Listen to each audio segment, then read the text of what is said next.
আসসালামু আলাইকুম। আমরা থার্ড সেমিস্টারের ম্যানেজমেন্ট ইনফরমেশন সিস্টেমের দ্বিতীয় অধ্যায় পড়তেছিলাম। তো আজকে নতুন কিছু প্রশ্ন পড়ব। কমপক্ষে 2টা প্রশ্ন পড়ার আজকে পরিকল্পনা আছে, কারণ সময় বেশি দিতে পারতেছি না।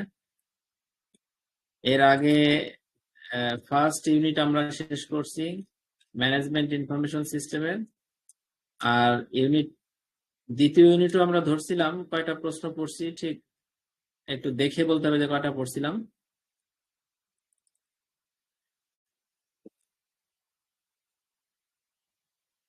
আমরা এখান থেকে দেখেন, আপনাদের মনে থাকবে ভিপিএন পড়ছিলাম।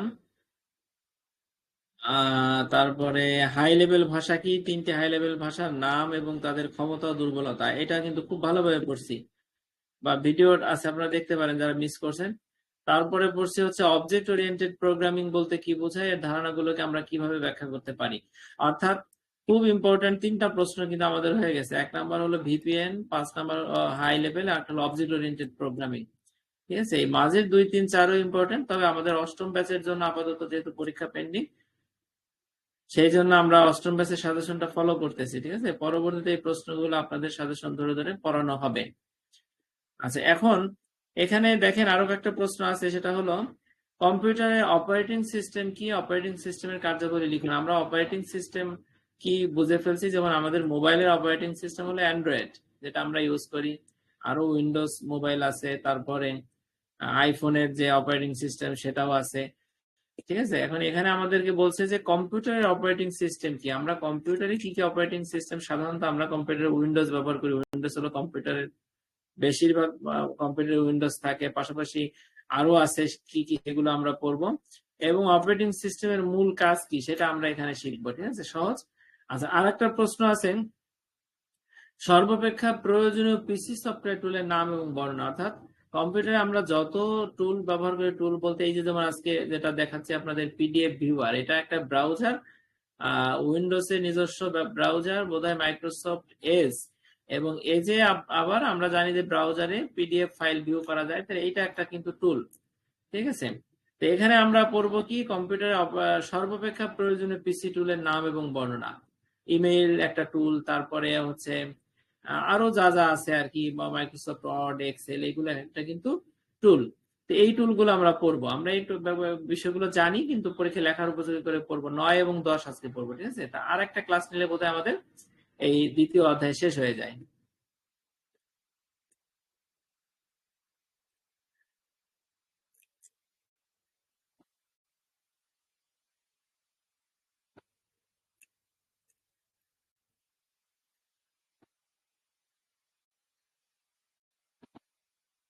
হ্যাঁ, 9 নম্বর প্রশ্নটা দেখেন, খুব ছোট্ট করে লেখা আছে, খুব সহজ। আমরা এখনই মুখস্থ করে ফেলবো জায়গায় বসে, যেহেতু আমাদের পরীক্ষা খুব দেরি নাই।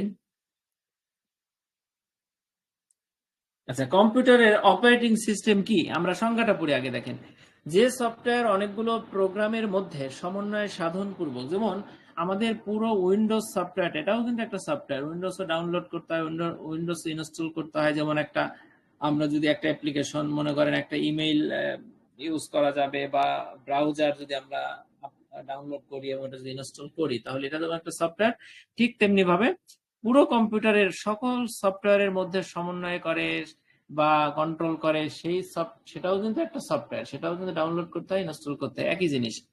ঠিক না? তো এখানে কি বলা হয়েছে, যে সফটওয়্যার অনেকগুলো প্রোগ্রামের মধ্যে সমন্বয় সাধন পূর্বক কম্পিউটারের সকল কাজকে নিয়ন্ত্রণ করে, তাকে অপারেটিং সিস্টেম বলে। আর অন্য একটা নর্মাল সফটওয়্যার, মনে করেন একটা ইমেইল ব্যবহার করেন, আপনি ইমেইল লিখেন, সেই সফটওয়্যারে কিন্তু কম্পিউটারের সকল কিছু নিয়ন্ত্রণ করে না।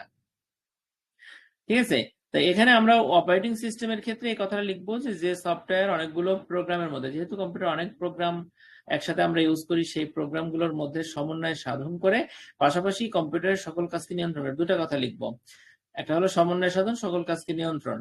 আচ্ছা, এরপরে তাকে অপারেটিং সিস্টেম বলে। এই বাক্যের পরে আমরা লিখবো এক্সাম্পল দিব অপারেটিং সিস্টেম তাহলে কি কি। একটা হলো উইন্ডোজ, আর একটা হলো ডস, আর একটা হলো ইউনিক্স, ইত্যাদি। আরো আছে, আরো থাকতে পারে। আমরা এই 3টা এখানে লিখবো, লিখে বলবো ইত্যাদি কতিপয় জনপ্রিয় অপারেটিং সিস্টেমের উদাহরণ। তাহলে অপারেটিং সিস্টেম কাকে বলে, জাস্ট 2টা বাক্য, একটা হলো সংজ্ঞা, একটা হলো উদাহরণ। আমরা সংজ্ঞাটা আবার পড়ি। যে সফটওয়্যার অনেকগুলো প্রোগ্রামের মধ্যে সমন্বয় সাধন পূর্বক কম্পিউটারের সকল কাজকে নিয়ন্ত্রণ করে তাকে অপারেটিং সিস্টেম বলা হয়। উইন্ডোজ, ডস এবং ইউনিক্স ইত্যাদি কতিপয় জনপ্রিয় অপারেটিং সিস্টেমের উদাহরণ। শেষ। আশা করি আপনারা অপারেটিং সিস্টেম বুঝতে পারছেন। এবার আমরা কার্যাবলী পড়বো। দেখেন জাস্ট 3টা কাজ। একটা হলো কি, এখানে বলাই আছে অপারেটিং সিস্টেম 3 ধরনের কাজ সম্পাদন করে। একটা কি, সম্পদের বন্টন। সম্পদ বলতে কি, সম্পদ বলতে টাকা পয়সা না, এখানে কম্পিউটারের যে রিসোর্স আছে সেইগুলোর বন্টন করে। কম্পিউটার রিসোর্স গুলো কি কি, তার যে মেমোরি, হ্যাঁ, তার যে অপারেটিং পরিচালনার যে নানান ধরনের যে জিনিসগুলো আছে সেইগুলো। হ্যাঁ, 2 নাম্বার আছে তালিকাকরণ, 3 নাম্বার হলো মনিটরিং। আমরা আবার পড়ি, সম্পদের বন্টন, তালিকাকরণ, মনিটরিং। ভিতরে কি আছে পড়লে আরো বুঝতে পারবো পয়েন্টস গুলো। দেখেন সম্পদের বন্টনে কি আছে। অ্যাপ্লিকেশনের কাজগুলো সম্পাদনের উদ্দেশ্যে সারিবদ্ধভাবে অপেক্ষমান থাকে। অ্যাপ্লিকেশনের যে কাজ, মনে করেন এই যে আমি লিখতেছি, আমি এটা সেভ করব, সেভ করার পরে এটা পিডিএফ ফাইল হিসেবে থাকবে, মাইক্রো ওয়ার্ড ফাইল হিসেবে থাকবে, অথবা আমি একটা আবার ওয়ার্ড ফাইল থেকে একটা পিডিএফ ফাইল করতে পারি।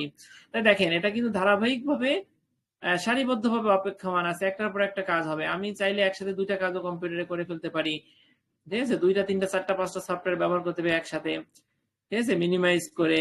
তো সেই ক্ষেত্রে কি হয়, একটার পর একটা কাজ কিন্তু সারিবদ্ধভাবে অপেক্ষমান থাকে এবং অপারেটিং সিস্টেম ওই সমস্ত কাজগুলো সুষ্ঠুভাবে সম্পাদনের জন্য প্রয়োজনীয় সম্পদের বন্টন করে থাকে। সম্পদগুলো কি কি, মনে করেন আমি যে যে লিখতেছি ওয়ার্ড ফাইলে, সেখানে আমার মেমোরি লাগতেছে লিখতে, অথবা আমি লেখার সময় এখানে কিবোর্ড ইউজ হচ্ছে, বিভিন্ন এই যে যে ফন্ট গুলো এগুলো ব্যবহার হচ্ছে, ঠিক আছে, এইগুলো হচ্ছে সম্পদ। এগুলো কিন্তু আমার আগের থেকে ইনস্টল করা থাকে। তো এইগুলো ব্যবহার হয়ে থাকে এবং কোনটার পর কোনটা ব্যবহার আমি করব, কোন কাজটা আমি করব, সেই কাজগুলোর জন্য কি কি সম্পদ দরকার, সেই সম্পদের বন্টনটা করে থাকে কিন্তু অপারেটিং সিস্টেম। বুঝতে পারছি, কারণ আমার কম্পিউটারে অনেক রিসোর্স ইনস্টল করে রাখছি, দিয়ে রাখছি, এখন কোন কাজে কোনটা লাগবে সেটা কিন্তু আমি বলে দেই না। আমার ইন্টারফেস ক্লিক করলে, বিভিন্ন আইকন ক্লিক করলে অপারেটিং সিস্টেমটাই সেটা কিন্তু ম্যানেজ করে দেয়, বলে দেয়। বুঝতে পারছেন? তাহলে সম্পদের বন্টনে আমরা জাস্ট 2টা বাক্য লিখবো। কি লিখবো একটু আবার পড়ি, আবার বলি, দেখ না দেখে বলি। অ্যাপ্লিকেশনের কাজগুলো, কম্পিউটারে বিভিন্ন অ্যাপ্লিকেশন থাকে, অ্যাপ্লিকেশনের কাজগুলো সম্পাদন করার উদ্দেশ্যে সারিবদ্ধভাবে থাকে এবং অপারেটিং সিস্টেম ওই কাজগুলো সম্পাদনের জন্য প্রয়োজনীয় রিসোর্স বন্টন করে থাকে। শেষ। 2 নাম্বার আছে তালিকাকরণ। একটি কম্পিউটার হাজারো কাজের হাজারো অংশ যুগপৎভাবে সম্পন্ন করতে পারে। পারে না? একটা কম্পিউটার কি শুধু একটা কাজ করে না, হাজারো কাজ হাজারো অংশ একসাথে করতে পারে, যুগপৎভাবে করতে পারে। অপারেটিং সিস্টেম নির্ধারণ করে কখন কোন কাজের তালিকা তৈরি এবং সমন্বয় করতে হবে। তাহলে এখানে তালিকাকরণের ক্ষেত্রে আমরা কি লিখবো, প্রথম বাক্যটা আবার পড়ি। দেখেন, একটি কম্পিউটার হাজারো কাজের হাজার অংশ যুগপৎভাবে করতে পারে, ঠিক আছে। অপারেটিং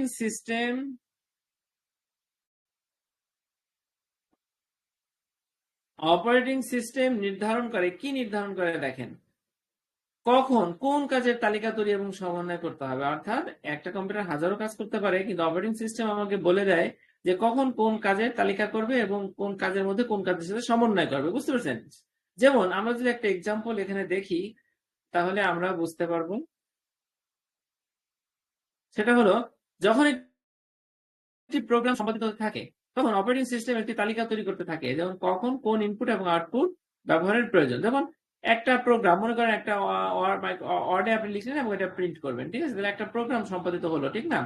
তখন অপারেটিং সিস্টেমটা একটা তালিকা করে ফেলে যে কোনটার পরে কোনটা সে আমাকে দিবে। যেমন আমি যদি লিখি, লেখার পরে সেভ করি, কন্ট্রোল এস দেই, তাহলে সেভ হলো, সেভ হওয়ার পরে ওটা প্রিন্টিং এ দিলে, প্রিন্টিং এ যেতে যেতেও তো অনেক কাজ, আমি দেখতেছি যে প্রিন্টিং এ দিলাম, প্রিন্ট হয়ে গেল, কিন্তু ভিতরে তো অনেক কাজ করে তারপরে প্রিন্টিং এ পাঠায়, ঠিক না, অপারেটিং সিস্টেম।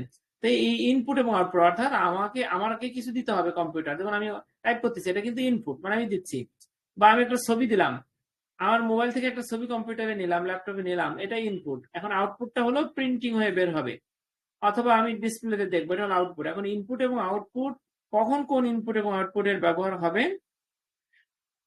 সেটা কিন্তু অপারেটিং সিস্টেম তালিকা করবে, ঠিক আছে, কোনটার পর কোনটা হবে। তাহলে সম্পদের বন্টন তালিকাকরণ আমরা বুঝতে পারলাম। তালিকাকরণটা আমি একটু না দেখে যদি বলি, দেখেন, একটি কম্পিউটার হাজারো কাজের হাজারো অংশ যুগপৎভাবে করতে পারে। এখন অপারেটিং সিস্টেম নির্ধারণ করে দেয় যে কোন কাজ আগে হবে এবং কোন কাজের তালিকা, এবং তালিকাগুলো করে এবং তালিকাগুলোর মধ্যে সমন্বয় করে। যেমন এক্সাম্পল হিসেবে আমরা লিখতে পারি, যখন একটা প্রোগ্রাম সম্পাদিত হতে থাকে তখন অপারেটিং সিস্টেম একটা তালিকা করে এবং তালিকা করে ও ইনপুট এবং আউটপুটে ব্যবহারের জন্য তালিকাটা করে, কখন ইনপুট ব্যবহার হবে এবং কখন আউটপুটটা আসবে, ঠিক আছে, এটা তালিকাটা অপারেটিং সিস্টেম করে, মানে কি কি লাগবে কি কি দিবে এটা। আচ্ছা, মনিটরিং কি? অপারেটিং সিস্টেম কম্পিউটারের সকল কার্যক্রমকে মনিটর করে থাকে। অপারেটিং সিস্টেম কম্পিউটারের সকল কাজকে কি করে? মনিটর করে। মানে কম্পিউটারে কে ঢুকলো, কে বের হলো, কিছু একটা নষ্ট করে ফেললেন বা বাচ্চারা ঢুকে কিছু এলোমেলো করে ফেললো, সেটাও কিন্তু কম্পিউটার সংরক্ষণ করে রাখে। পরে আপনি বুঝতে পারবেন না কিছু একটা হয়েছে, এলোমেলো হয়েছে, ডিলেট হয়ে গেল, ডাস্টবিনে ফাইলগুলো থাকলো, ওখান থেকেও ডিলেট হয়ে গেলে আপনি বুঝতে পারবেন, ঠিক আছে। তো সবকিছু মিলে কেউ আপনার ঢোকার চেষ্টা করলো কিনা, এটা সবকিছু মনিটরিং করে কম্পিউটার। এখানে সে কথা আছে, আমরা পড়ি। অপারেটিং সিস্টেম কম্পিউটারের সকল কার্যক্রমকে মনিটর করে থাকে। অপারেটিং সিস্টেম কম্পিউটারের সকল কার্যক্রমকে কি করে? মনিটর করে থাকে। এটি কম্পিউটারের কাজ এবং ব্যবহারকারী পদাঙ্ক ধরে রাখে, ফুটপ্রিন্ট রাখে, মানে হলো কে ঢুকলো, কে হ্যাক করার চেষ্টা করলো, সব তো রাখে। এছাড়াও কি প্রোগ্রাম চলছে এবং বিনা অনুমতিতে সিস্টেমে প্রবেশের চেষ্টা ইত্যাদি মনিটর করে থাকে। তো আমরা এখানে চারটা জিনিস পড়বো। একটা হলো অপারেটিং সিস্টেম কম্পিউটারের সকল কার্যক্রমকে মনিটর করে, কম্পিউটারে কি কি কাজ করা হলো এবং ব্যবহারকারী কোন কোন অংশে গেলেন সেটার একটা পদাঙ্ক ধরে রাখে, এবং কি কি প্রোগ্রাম চলছে সেটাও বলে দেয়। পাশাপাশি বিনা অনুমতিতে কেউ লগ ইনের চেষ্টা করলো কিনা, ঢোকার চেষ্টা করলো কিনা সেটাও আটকায়, আবার বলে দেয়। বুঝতে পারছেন? তো যাই হোক, মনিটরিং। তো এখানে আমরা লিখবো অপারেটিং সিস্টেম তিনটা কাজ বলি: সম্পদের বন্টন, তালিকাকরণ, মনিটরিং। সম্পদের বন্টন, তালিকাকরণ, মনিটরিং, ঠিক আছে। আচ্ছা, এবার উপসংহারে কি আছে দেখেন। অপারেটিং সিস্টেম মূলত অ্যাপ্লিকেশন প্রোগ্রাম গুলোকে পরিচালনা করে। অ্যাপ্লিকেশন প্রোগ্রাম মানে আমাদের যত অ্যাপ্লিকেশন, কম্পিউটার শত শত হাজার হাজার অ্যাপ্লিকেশন আছে, অ্যাপ্লিকেশন প্রোগ্রাম গুলোকে পরিচালনা করে। এবং কম্পিউটারের হার্ডওয়্যার গুলোর মধ্যে, এখন আমরা জাস্ট সফটওয়্যারের কথা এত সময় বলতেছি, এখন আসলে হার্ডওয়্যারের কথা। হার্ডওয়্যার কি? আমার কম্পিউটারের টাচ প্যাড, এটা কি বলে, মাউস, তারপরে কিবোর্ড সহ স্ক্রিন, যত সাউন্ড সিস্টেম, যত কিছু আছে, এগুলো কিন্তু হার্ডওয়্যার। এই হার্ডওয়্যার গুলোর মধ্যে সমন্বয় সাধন করে। যেমন মাউস দিয়ে আমি কাজ করতে পারি, কিবোর্ড দিয়ে আমি কাজ করতে পারি। একদিকে এক হাতে মাউস দিয়ে করলাম, আর এক হাতে কিবোর্ড দিয়ে আমি কাজ করলাম, তো দুটো একসাথে করতেছি। তার মানে কি, এই দুটা কাজের মধ্যে কিন্তু সমন্বয় সাধন করে আমাকে একটা জিনিস দেখায় স্ক্রিনে, ঠিক না? আচ্ছা, কম্পিউটার চালানোর মূল শক্তি হচ্ছে অপারেটিং সিস্টেম। এই অপারেটিং সিস্টেম না থাকলে এটা একটা জাস্ট ডিসপ্লে, এটার মধ্যে কিছু নেই, জাস্ট হার্ডওয়্যার। অপারেটিং সিস্টেম দিলেই হার্ডওয়্যার গুলো কাজ করবে, চলবে, ঠিক আছে। তার মানে হার্ডওয়্যার এবং সফটওয়্যারের মধ্যে পারস্পরিক সম্পর্ক আছে। এটি ব্যতীত কম্পিউটার চালানো সম্ভব নয়। এখানে মূল কথা কি? অপারেটিং সিস্টেম অ্যাপ্লিকেশনের প্রোগ্রাম গুলোকে পরিচালনা করে, কম্পিউটারের হার্ডওয়্যার গুলোর মধ্যে সমন্বয় সাধন করে। এটি ব্যতীত কম্পিউটার চালানো সম্ভব নয়। এটি হলো কম্পিউটারের মূল চালনা শক্তি। ক্লিয়ার কথাটা? আচ্ছা, তো আমাদের কিন্তু 56 বেজে গেছে। আমি জাস্ট 9:33 কি 34 আমি ঢুকছি, আপনারা আসতে একটু দেরি করছেন, ঠিক আছে। একটু জাস্ট টাইমে যদি আসেন তাহলে আমাদের সময়ের সাথে আমরা কোলায় পারবো, তা না হলে সমস্যা।